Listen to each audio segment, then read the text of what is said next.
আসন্ন টি-20 বিশ্বকাপে বাংলাদেশের অংশগ্রহণ নিয়ে অনিশ্চয়তা আরও বাড়ল। ক্রীড়া উপদেষ্টা আসিফ নজরুল জানিয়েছেন, আইসিসির নিজস্ব রিপোর্টই বলছে ভারতে বাংলাদেশের জন্য নিরাপত্তা ঝুঁকি আছে। গত মঙ্গলবার আইসিসির সাথে বৈঠকে বিসিবি তাদের অনড় অবস্থানের কথা পুনর্ব্যক্ত করেছে। আইসিসি সূচি পুনর্বিবেচনার অনুরোধ জানালেও ম্যাচগুলো ভারতের বাইরে সরিয়ে নেয়ার দাবিতে অটল বাংলাদেশ।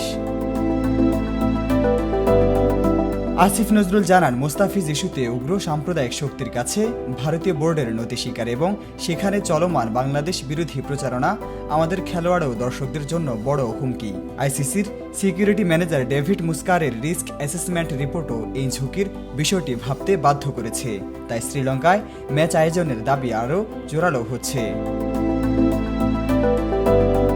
ক্রীড়া উপদেষ্টা স্পষ্ট করেছেন, ভারতে গিয়ে খেলা বাংলাদেশের জন্য ক্ষতিকর হতে পারে। খেলোয়াড় ও দর্শকদের নিরাপত্তা এবং দেশের মর্যাদার প্রশ্নে সরকার কোনোভাবেই আপোষ করবে না।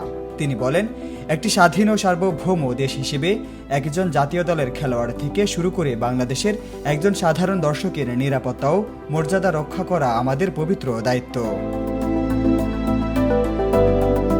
রাশেদ বিল্লাহ, স্পোর্টস, জয় জয় দিন।